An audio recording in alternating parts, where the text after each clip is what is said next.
Good morning. We'll call the Wednesday, June 15th meeting of the Criminal Justice Committee to order. Start with roll call, please. Mr. Hess? Present. Mr. Long? Mr. Lear? Present. Mr. Snipes? Present. Ms. Peters? Ms. Parker? Mr. Fairfield? Present. Mr. Carrico? Present. Mr. Eckhoff? Present. Mr. Swanson? Present. Mr. Kirkstruck? Present. Mr. Hunter? Present. Mr. Collins? Mr. Smith? Present. Mr. Gowler? Present. Mr. Wheeler? Mr. Searoy? We have a quorum. I have not received anything yet for public comment. Is there any public comment at this time? Any public comment? Move on to the approval of the minutes from May 11th, 2022. Mr. Hunter, second by Mr. Smith. All in favor say aye. Aye. Opposed, same sign. Motion carries. Once again, I'd like to amend the agenda and move up the coroner. Oh, you don't have to go now? Oh, he doesn't have to go. Okay. Up next then will be Chief Judge Cunnington. R6. Yeah, I understand. We can talk about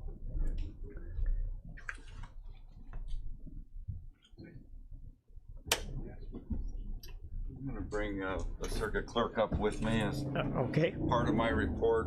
very good. Okay, good morning. We just wanted to report this morning that the ad hoc committee that's been studying a new case management system has been meeting. I've met 3 or 4 times, and members of the committee have gone to different counties to look at different systems. They've gone to Indianapolis to a conference over there, and we have asked all the stakeholders to submit their comments with regard to the proposed RFP. And I think we have a final product now that's ready to go out for these. They're not bids. I wanted to explain maybe the difference between what we're doing and what a county would normally do when you bid out a process. When you put something out for bid, there's a lot of legal requirements that are adhered to with regard to the process. What we're doing is sending out an RFP, which is a request for proposal. So we're just asking for proposals to come in, and then from there we have the county has a lot of discretion to negotiate with the different vendors that are making these proposals. We have a lot of discretion to amend and change and do a lot of different things with them. To be fair to all those vendors that have submitted proposals, the questions that come in will be posted on for the public to look at and for other vendors to look and see what other questions that the vendors are asking. So we're at that stage where we think we have a final product to go out, and I know I think you got a copy of it, yeah. That was distributed. There's a couple of minor last-minute changes, but they're pretty minor. I'll just mention them on page 25. There's a paragraph there, 4.10, that deals with data conversion, and the way that this sample was worded that we drew from, it had the county doing some extraction of data, and we're not able to do that with our current CourtView system. So we've shifted the burden there to the vendor to be able to collect that data and get it ready to convert over to a new system. Just wanted to point out that one change. I do want to thank the members of the committee that have done all this work. Just going to mention a few names. We got our trial court administrator, Lori Wolf, and our administrative assistant, Heather Rule. They've done a lot of work on this. Our board chairman and Anita have both done a lot of work on this. Sandy's done the most work. She's taken this on vacation with her and gone through it. So it's been a lot of work to get to this point. I think it's probably 100, how many pages? 100 pages with all the schedules and everything that go with it. But I'm going to let Sandy go ahead and talk about it too. Okay, thank you. So like he said, we're putting out the RFP, and I don't know what else we want to talk about it. For the e-file project though, the AOIC, we did get a letter from the director of the Administrative Office of Illinois Courts to the requirement for us to be e-filing compliant right now. She's lifted that requirement because we're looking for a new system. So we got that letter a couple weeks ago, probably. So that'll be helpful. I mean, we're nowhere near ready. We're still, I'm going to have one more meeting with the integration project, and if it's not certified in the next couple steps, then we're just going to abort that program altogether and just wait until we go through this process and get a new vendor or a new plan. So. Do you have an estimate of the time deadlines? I know if we release it today, it's there's several steps. I forgot what page that was on. Sorry. Yeah. So we're publishing it today. The deadline for questions from the vendors will be July 30th. The deadline for proposal submissions is August 25th. And then the vendor demonstrations on or before September 25th. So before the end of the year, we'll have something to bring to the county board, or, you know, to this committee and then to the final board for the approval of what the choice is. So I think today it's on the agenda to actually vote on the procedure to at least let this go and let's see what's out there. We do retain the right to reject any and all proposals. And then if we are able to select a vendor, then once that's signed on the dotted line, it's still going to take 18 to 24 months to actually implement it because of the amount of data that needs to be converted into a new system. So.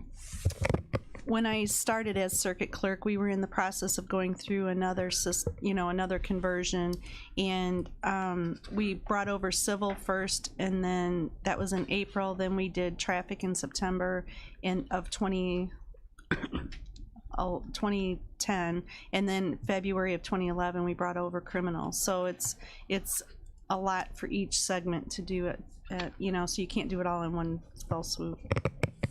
Any questions? Questions, Mr. Hunter? Thank you, Mr. Chairman. Your Honor and Sandy, a couple questions.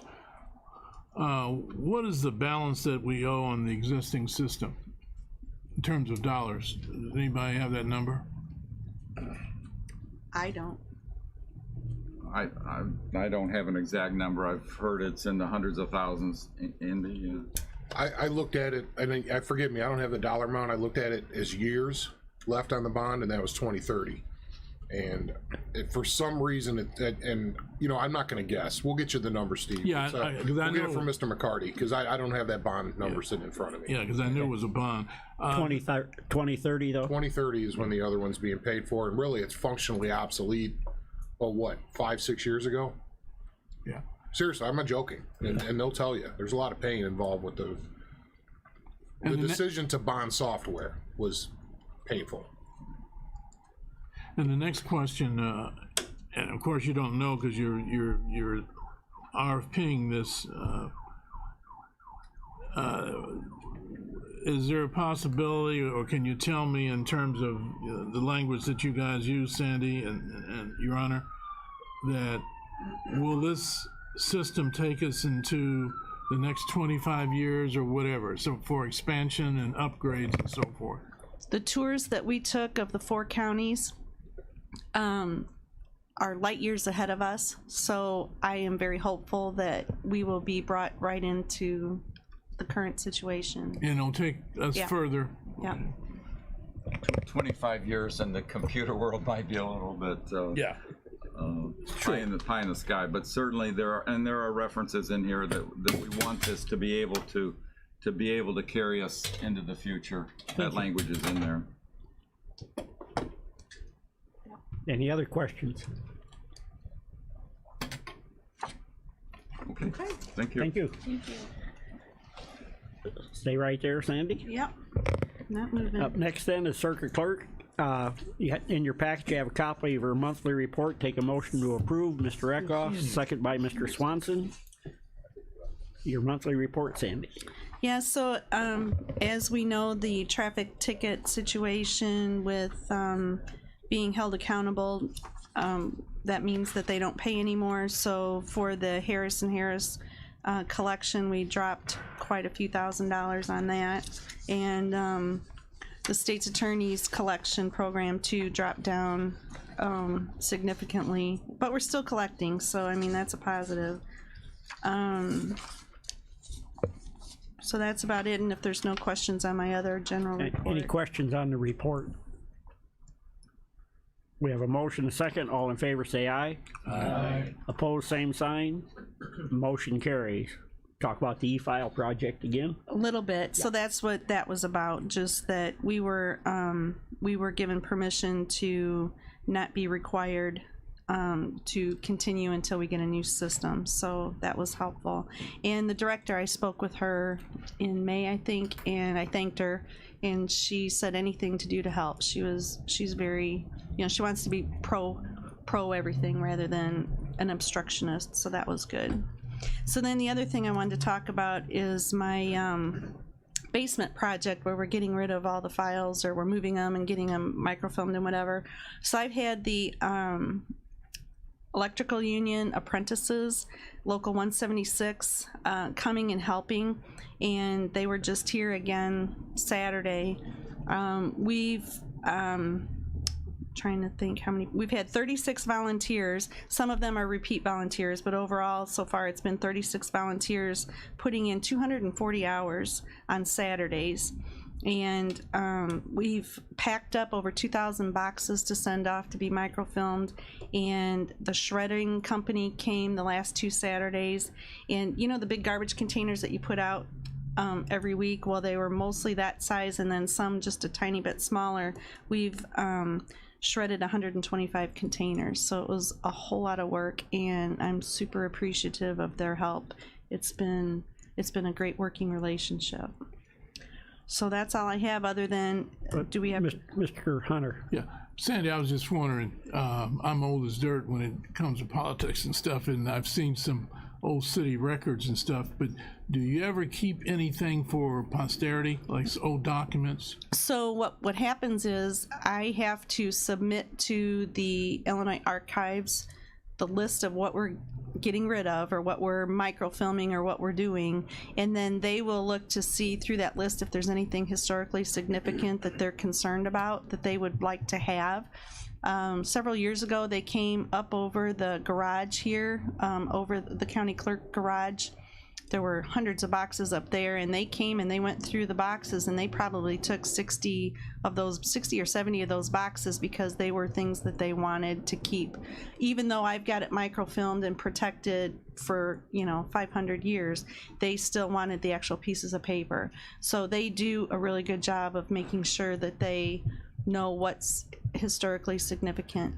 Now, all of my index books, Craig Long was here and talked about how he was looking at the index books and how that they, the seals are hand drawn. And the chief judge, we've talked about this too.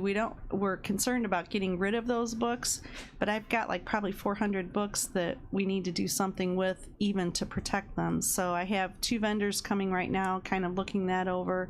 I don't know what we can do with those to keep them because they take up quite a bit of space. But no, we're not just getting rid of things. Yeah, if they're I was just thinking for historical perspective in terms of the museum over there. Well, I was thinking about the museum too, or even the library. I was going to go there once I knew what we were doing with at least those big books. And for kids from the schools to come in and see some of the antiquated documents and stuff.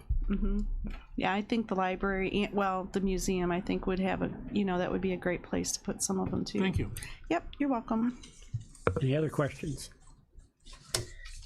So do you have to make a motion then? Or? Yes, the RFP purchase for the court management system. I guess we just, any comments on it, Andy, or just take a motion? Take a motion to approve, Mr. Hunter, second by Mr. Fairfield. The only thing I mentioned is, Oh. and I'm sorry, I thought it was on.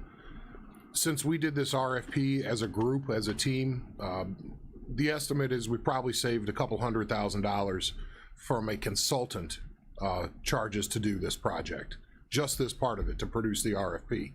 And so I did a little homework at the beginning. They've done a lot of work since then, and so it's paid off. It cost us a little in man hours, but we saved a lot for the taxpayers. I just want to mention that. There's a lot of work to get to this point, and we truncated it.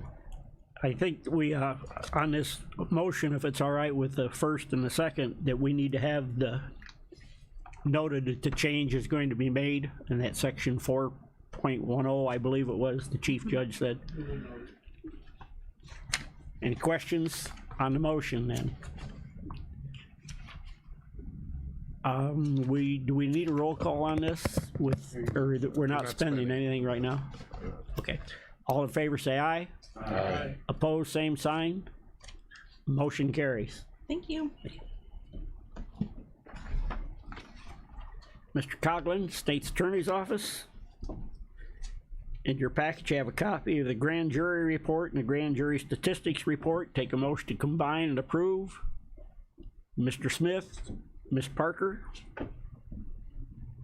Good morning, sir. Good morning, Mr. Chairman. Morning, everybody. Last month, the grand jury returned true bills on 30 cases. The year to date, there's up to 336 individuals been charged with felony crimes. The rest of it, if there's any questions on the report, I'll be happy to answer them. Any questions on the reports? Have a motion and a second. All in favor say aye. Aye. Opposed, same sign. Motion carries. Thank you, Mr. Hess. That's it? Yes, sir. Well, do you have a question, Mr. Snyder? Oh, okay. Up next, Mr. Pennewick from the Public Defender's Office. In the packet, you have a copy of his monthly report. Take a motion to approve. Mr. Swanson, second by Mr. Fairfield. Good morning. Good morning, Ed. Comments on your report, sir? I have no comments. I'll be happy to answer any questions anyone has. Excuse me.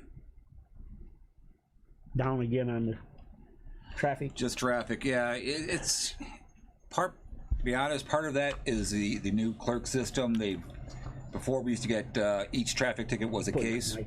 Each traffic ticket was a case. Now they're aggregating them. So if one guy has a DUI, instead of having 8 new cases, it's 1 new case. So the numbers that are going down are not reflective of actual decreasing. Okay. To a point. I don't know how far it goes because I don't crunch the traffic numbers that closely, but I'll take it though. Okay. I'll take a reduction. Any questions on his report? We have a motion, a second. All in favor say aye. Aye. Opposed, same sign. Motion carries. All right. That's all I have. Moving right along. Thank you. All right. All right. Thank you. Probation, Mr. Latham. In the packet, you also have a copy of the probation report. Take a motion to approve that. Mr. Lear, second by Mr. Carrico. Morning, Tom. I was way in the back. Good morning. Just on the report itself, just as you can see, we had a little over 3,200 contacts last month, 367 drug tests, and we have 22, that includes juveniles and adults, on electronic monitoring or some form of electronic monitoring. And right now, only 3 juveniles in custody at River Valley Detention Center. So, other than that, if there's any questions. Mr. Hunter. Thank you, Mr. Chairman. Tom, can you give us an update on that state not takeover, but Oh, the pretrial? Pre-trial. yeah, could you speak to that? Yes, there's, and I was going to give you an update. We hired 2 since I last saw you. We lost 2. We're still at 4 vacancies as January approaches. But the update with pretrial, it's Iroquois County is phase 1.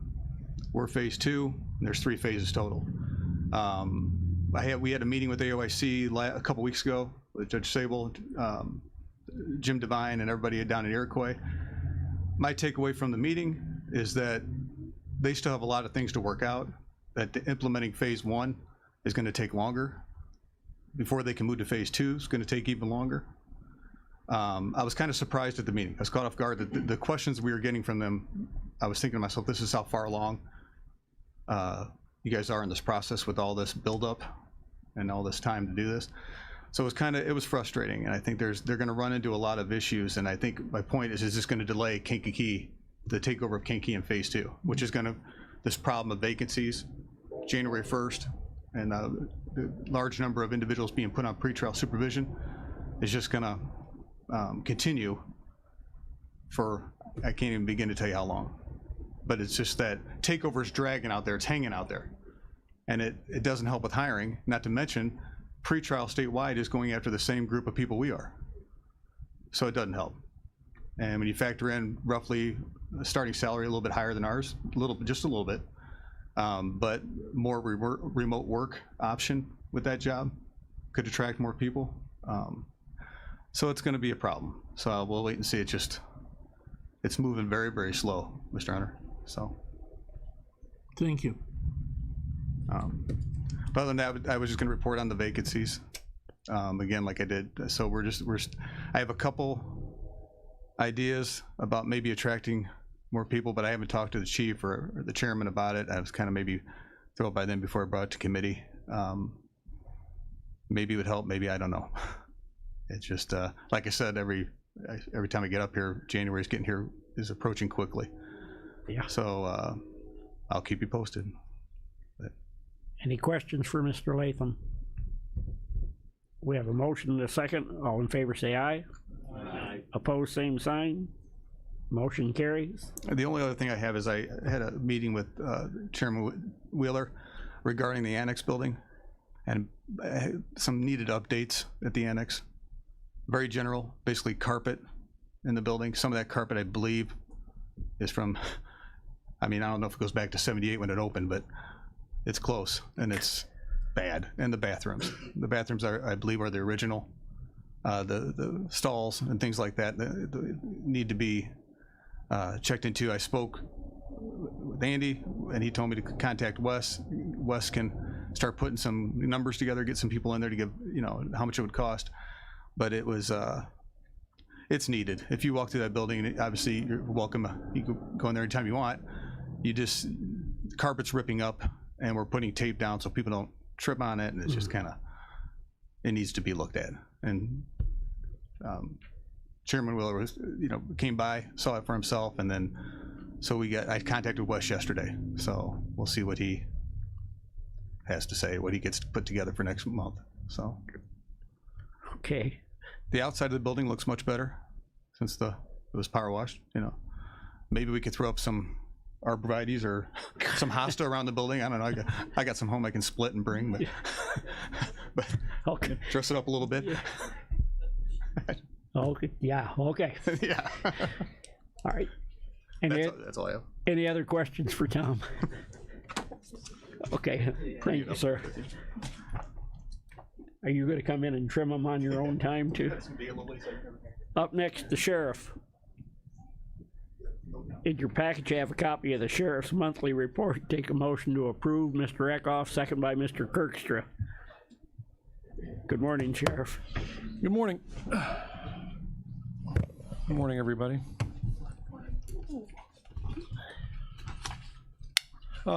Just a few comments on the report. Our locals are remaining fairly low, but we're averaging, I think, 210 if I recall the numbers on the report. Or actually, locals were averaging 236 through May, but that number has since dropped a little bit, but it doesn't affect the average because the average is for the year. So a couple things regarding some revenue. If you look to the far right under item 1, at one point we were, I think, $80-some thousand down from money we brought in last year. We've actually reduced that number down to 25,770. And this comparison is just from this year to last year. So at this pace, I mean, we're right now on pace to bring in a similar amount that we brought in last year for housing only. Obviously, if you look back to fiscal year 19, which was one of our better years, obviously we had ICE detainees. You know, it's $4.1 million less than FY19. Certainly because of the state of Illinois passing Senate Bill 667, which prevents county jails from housing for ICE. Just a side note, we are currently waiting on a decision from the 7th Circuit Court of Appeals that McHenry County and Kankakee County are involved with. So until we hear from that, we're just kind of sitting back waiting. On the sworn side, something pretty concerning to not only Kankakee County, but all law enforcement are attempted traffic stops, I should say. We're running into a number of individuals who don't stop for the police. They either flee, and then we have to make a determination as to whether or not we pursue based on what the offense was, or as the legislature in the state of Illinois wants us to do, just let them go and we'll get them later. That's their mentality.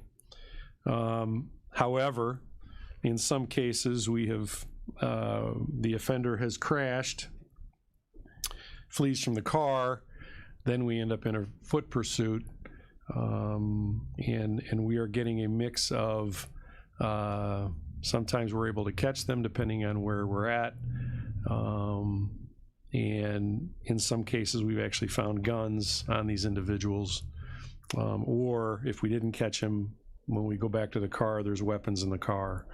So guns are everywhere out there, and unfortunately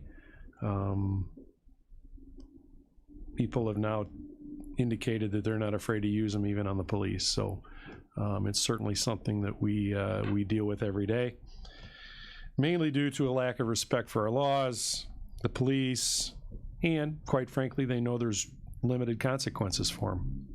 So that affects everybody. That affects the police. It affects our community. Juveniles are probably our biggest problem.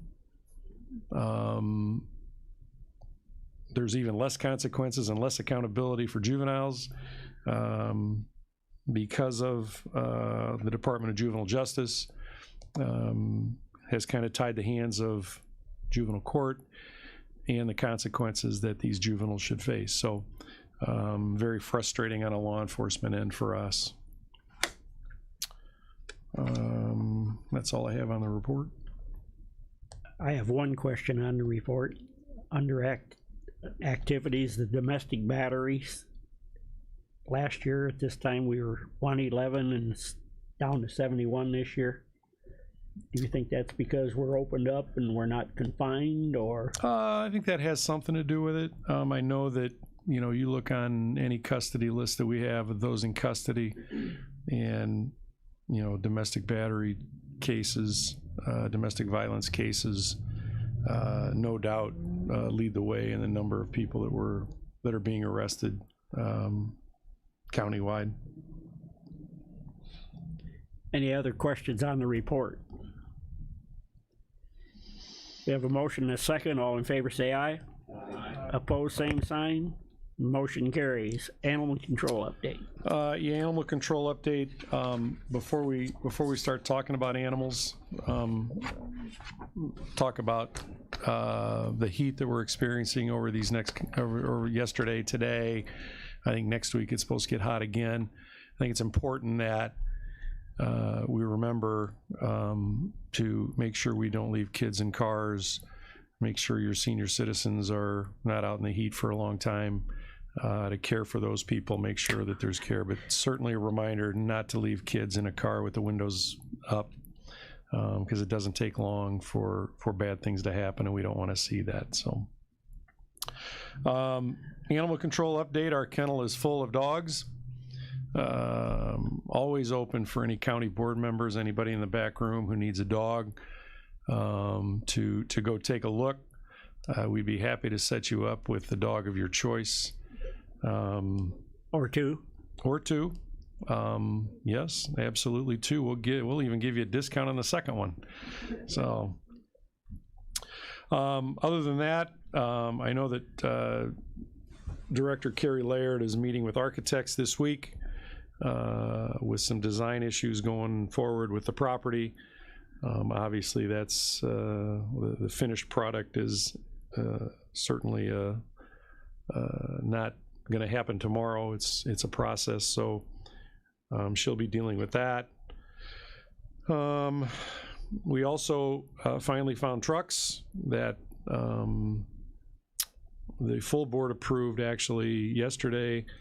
We had approval for one, but in the meantime, we knew that we needed another one. There was two available, so we got them, and the full board approved it yesterday. Most of you were part of that. Those are being fitted for proper cages when an animal is taken off the street. So those should be ready fairly quickly. And lastly, we are short on cat food. So anybody who would like to donate cat food, we would certainly accept it. Carrie told me what kind of food specifically, and I didn't write it down, and I forgot it. So if you want to donate food, you can either call me and I'll get it from Carrie, or you can call Carrie direct. So that's all I got for animal control. Any questions on the animal control? Up next, declaring vehicles as surplus. Yeah, there's a list here of a number of vehicles, and one, the top one that had actually corrections van crossed out and a bus written in, that is actually a van. So what's written on your paper that you received is inaccurate, but it is a van. These are all obviously older models, as you can see, dating back vehicle-wise, dating back to 2011, with high mileage and way out of warranty. So anytime anything goes bad on them, we're stuck paying. And then the 293, we have a boat when we had River Patrol that actually has a lot of major issues that need repairs. We don't have River Patrol. Is this that old inboard? I don't know. It's an old boat. It's a 1993 boat, so it's almost 20 years old. I can't believe that thing's even around.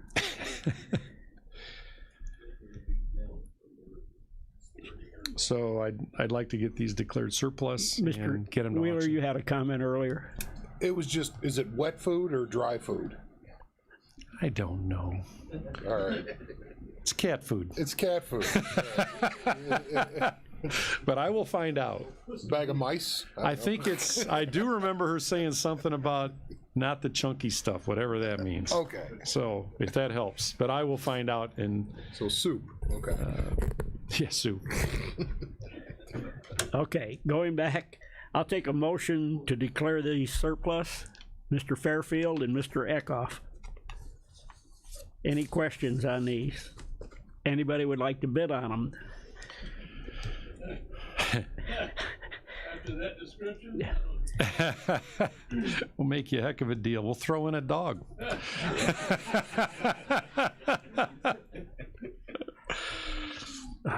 Okay, we have a motion and a second to declare these surplus. All in favor say aye. Aye. Opposed, same sign. Motion carries. Knew this was coming. Fuel impact on the budget. Yeah, and this is more of an FYI. You know, we've been watching this closely, obviously. To give you a little bit of background on some numbers over the past 3 years. Back in fiscal year 20, in fiscal year 20, which was obviously the start of COVID, where everybody was kind of staying home and there wasn't a whole lot, I believe our fuel budget, we ended up spending about $119,000 and some change on fuel. In 2021, last year, we spent $182,000, and we are projecting right now, based on what we've done so far through April, we are projecting somewhere around $234,000. So about a $50,000 increase. You know, one of the things that we always talk about is, don't come to me with problems, come to me with solutions. And there are some solutions, but they're just not very good ones. We could have our officers sit in the squad room and wait for a call to come in and go respond to the call. That's not a good option. We have 680 square miles in the county that we patrol, and 680 square miles. And so if something's happening east or west, north or south, if we're leaving our squad room, it's 20 minutes to a half an hour to get there. That's not good for our community. It's not good for public safety. So we are going to continue to maintain our patrols, and we will monitor that fuel price and fuel usage as we go. But I just wanted to make the board aware that it's certainly an issue, and it's not an issue in just Kankakee County. It's an issue nationwide. There has been some law enforcement, you've probably seen some of the articles where chiefs and sheriffs are saying, we're not responding, we're taking the report over the phone. And that's not policing. That's not good for the community. That's not good for public safety. So, and that's our job, is to keep our public safe, and we'll continue to do that. Any questions on that? I mean, I don't know what you're gonna say. Yeah, it is what it is. I mean, price is what the price is. Mr. Snipes. There's a great role model. There's a sheriff, and he was able to do all the work with just one employee. His name was Andy, and his co-partner was.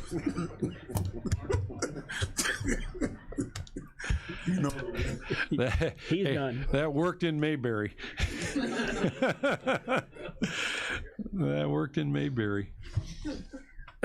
So a couple other things that you should be aware of. Some are positive, which are good things. If you recall, we hired an individual to work on our medical bills back in 2018, and the billing and the money that, when we get billed medically on the corrections side, by statute, we are to pay the public aid rate to the hospital, which we did for a number of years. However, and I don't know how to say this without saying it, but the Medicaid rate that we were getting wasn't the entire Medicaid rate. So what this individual has done, Katie, has come in, and she is a whiz at working with medical bills and codes and coding, because that's where all this information comes from. And I can tell you that so far in fiscal year 22, which is this year, we have seen a savings of $107,332 on our inmate medical bills. So that's been a huge plus. Since May of 2018, we've had savings of approximately $540,000. So she has more than paid for herself and then some. So we'll continue to do that. We'll continue to go through every inmate medical bill we get to continue to make sure that we are paying the correct amount. So credit to her. She does a great job. Some of you may see, if you take a look at our budget, some of our corrections overtime is certainly increased. That is due to some COVID issues, minimal. We've had some COVID issues with our staff. We've had some COVID issues with some inmates, which, is pretty much following what's going on out in the general public. Obviously, when staff are off, we have to replace them, backfill them. We have had a number of hospitalizations of our inmates, which requires staff. And quite frankly, like everybody else in every other type of business, we are finding it difficult to recruit employees. And so as some of our individuals, some of our correctional officers leave, it's been difficult to replace them. We are working with our local colleges, Kankakee Community College, Olivet Nazarene University, and we're also working with the Kankakee Area Career Center as well, getting those individuals, giving those individuals information regarding, you know, what our job is about, what it pays, the benefits. So we'll continue to do that. Hopefully we can get our number up a little bit, but you will see some increases in our overtime.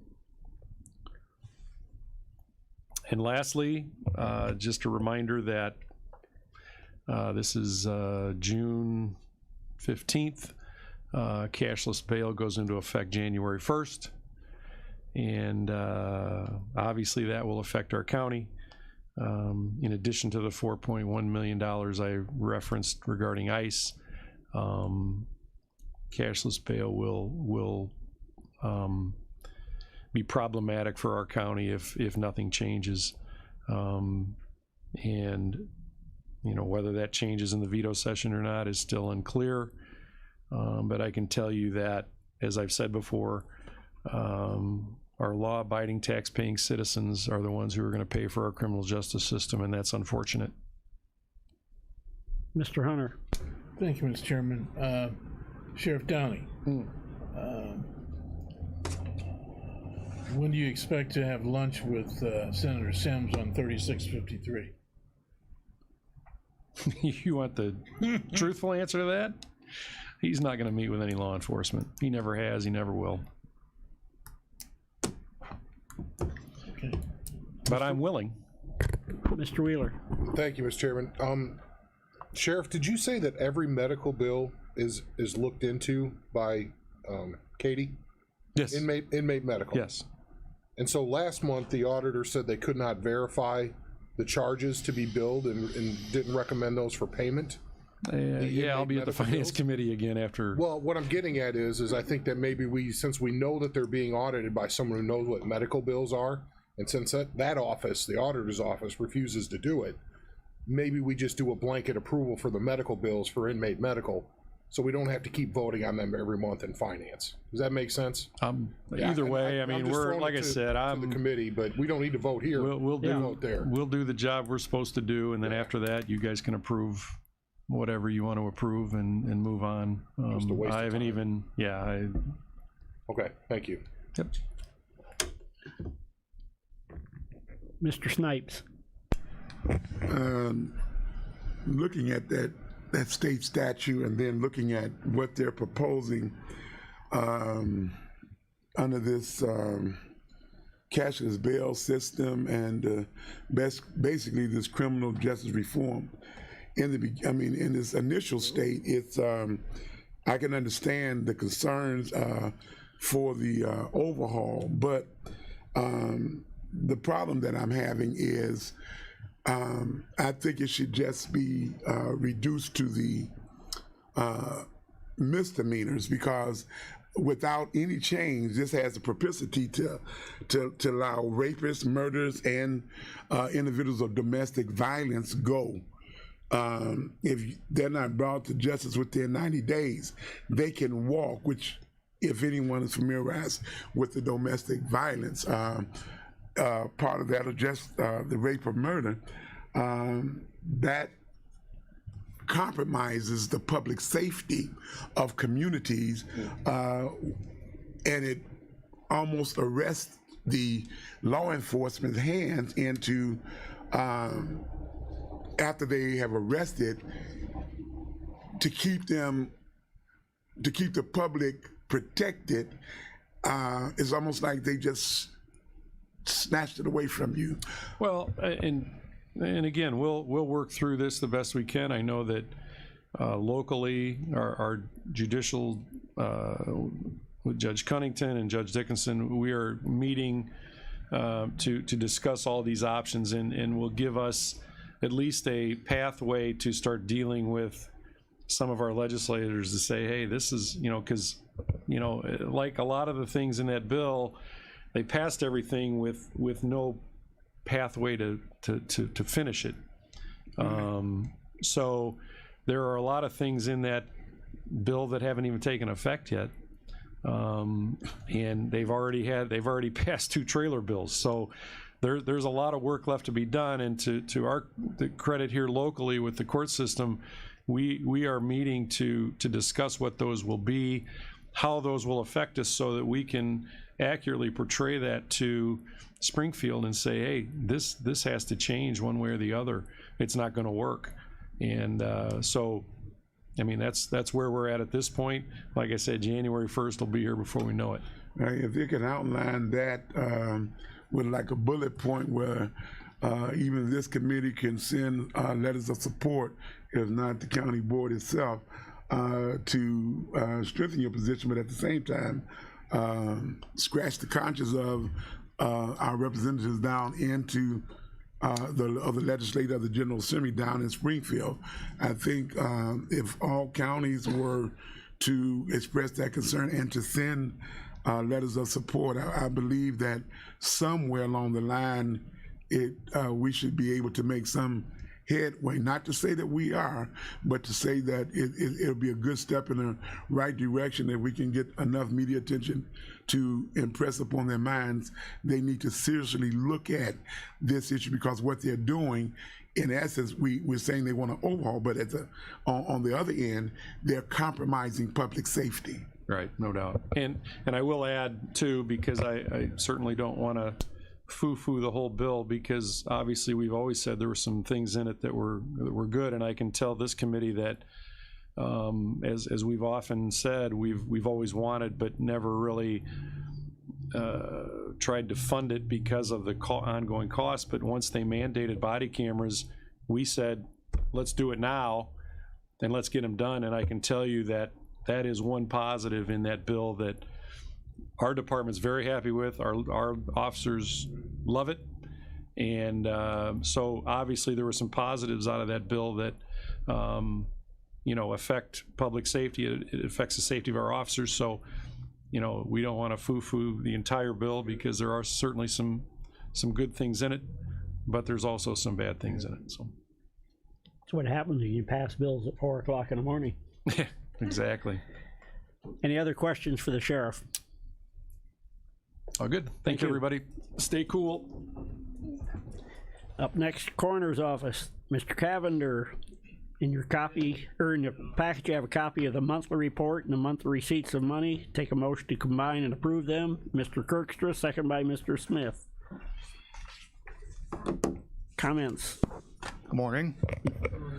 2 things to comment on the reports. The first being suicides. As you guys can see, we're at 8 for the fiscal year. That'll change next month to 9 at least. And what's concerning about that is the entire fiscal year 21, we had 10. So 6 months into the year, we're matching that level already. And it'll be interesting to see if that trend continues, if the economy falters or economic conditions worsen. That number was really high back in 2008, 9, 10. So we'll see what happens there and keep an eye on that. Second area that we talk about every month is overdoses. We're at 19 confirmed cases and 5 pending. So next month we'll probably be reporting at least 24 cases. Of the 19 confirmed, 80% of them have had fentanyl, 32% cocaine, and 26% methamphetamines. So obviously the cocaine and methamphetamines are less expensive drugs. That could be a contributing cause there. But the big drug, as the coroner talks about every month, is certainly still the fentanyl issue. In the last few days, the Illinois Department of Public Health released their preliminary 2021 overdose findings, and that they recorded 3,013 overdose cases in the state of Illinois in 2021, calendar year 2021, which is up 2.3% from 2020 and 35.8% from 2019. Wow. So staggering numbers. Per capita, looking at the list, Kankakee County is number 9 of 102 counties, so definitely not something to be proud of that we're in the top 10 of in that area in our county.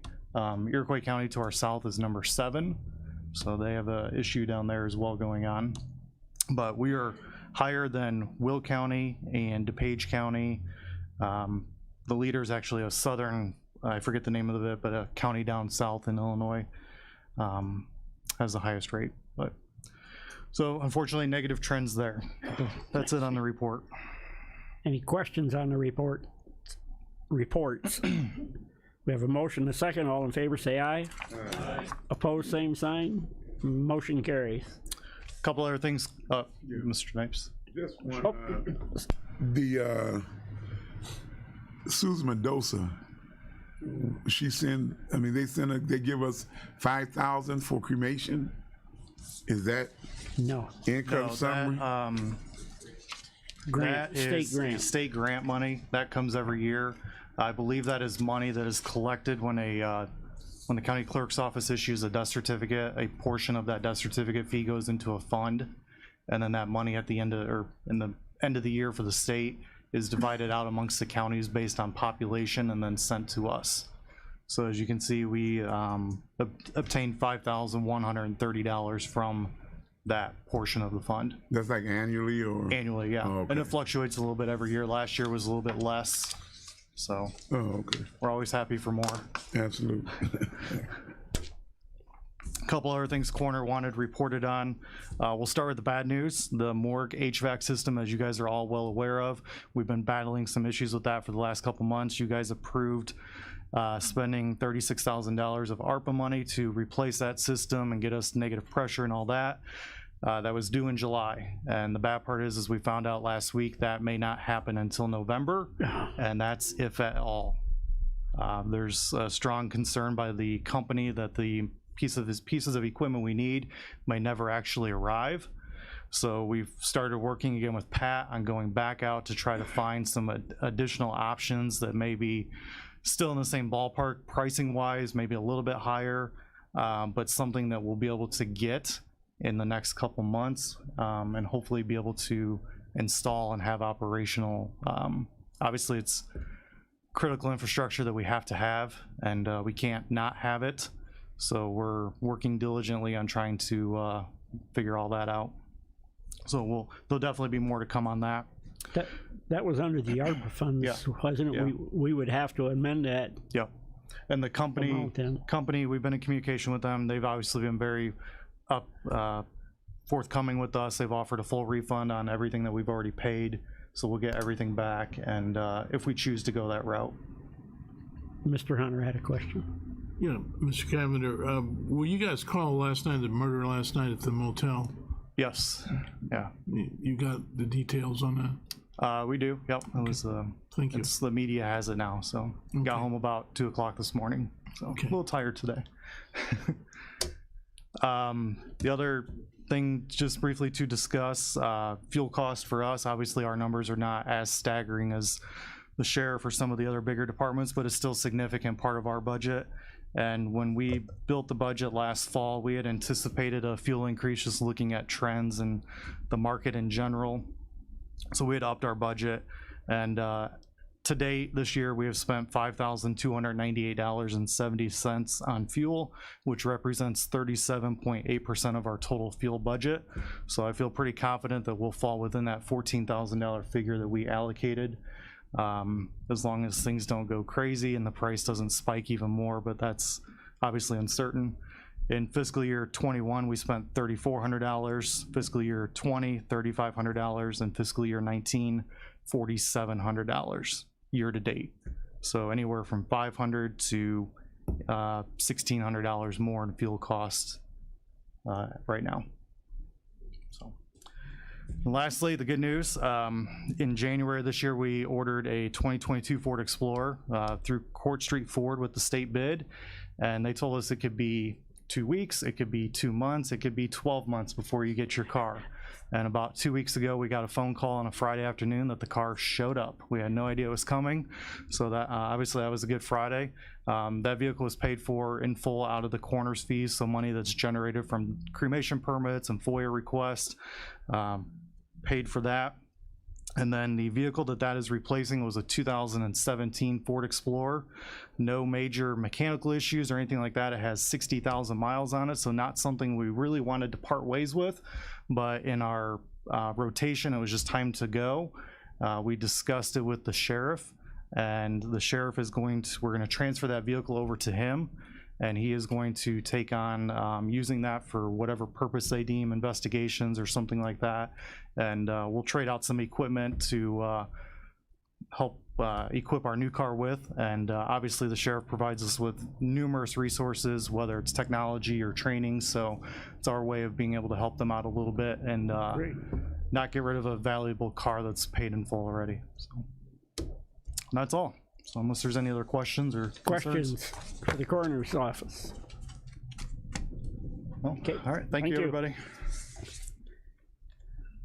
Is there any old business to come before the committee? Any old business? Any new business? Any new business? Mr. Kirkstra? Yes, Mr. Chairman, I move to be adjourned. Is there a second? Otis, or I mean, Mr. Snipes. All in favor, say aye. Opposed, same sign.